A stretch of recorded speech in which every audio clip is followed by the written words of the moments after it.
అమ్మా, ఏంది? నేను ఒక అబ్బాయిని లవ్ చేస్తున్నా. ఏంది? నాకు తెలియకుండా మీరు నాకు సంబంధాలు చూస్తున్నారని నాకు తెలుసమ్మా. అందుకే నేనే చెప్పేస్తున్నా. ఏం చేస్తాడు ఆ అబ్బాయి? అతను ఒక రైతు, వ్యవసాయం చేస్తాడమ్మా. ఏంది? నీకు మంచి మంచి సంబంధాలు తీసుకొస్తే నువ్వేందే పొలం పనులు చేస్తున్న ప్రేమిస్తున్నా అంటున్నావు? కాదమ్మా. మంచి మంచి అంటే మంచోళ్ళ లేదా పైసలున్నోళ్ళ? పైసలున్నోళ్ళు, ఆస్తులు అంతస్తులు అన్ని ఉన్నోళ్ళు. అతనికి కూడా ఆస్తులు అంతస్తులు అన్ని ఉన్నాయమ్మా. ఆ బురదల పనిచేసేటోడికి ఏముంటాయి? ఆస్తులు అంతస్తులు.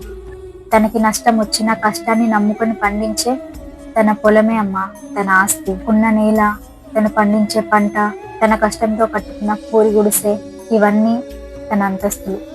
ఆ పూరి గుడిసెలు ఉండేటోడితో నువ్వు సంతోషంగా ఉండలేవే. సంతోషం అనేది బంగళాలలో, పూరి గుడిసెల్లోనూ ఉంటే వచ్చేది కాదమ్మా.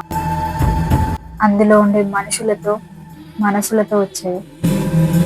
పచ్చని పొలాల మధ్య కల్మషం లేని మనుషులతో ఆప్యాయంగా పలకరించుకుంటూ కష్టమైన నష్టమైన తనతోనే ఉంటానమ్మా. అయినా అమ్మా, మంచి సంబంధం అనేది ఆస్తులు అంతస్తులు ఉంటే కాదు. మంచి మనసు, ప్రేమ, నమ్మకం, అర్థం చేసుకోవడం, ఇవన్నీ ఉంటేనే మంచి సంబంధం. అది రైతు అయినా సరే, పెద్ద మినిస్టర్ అయినా సరే.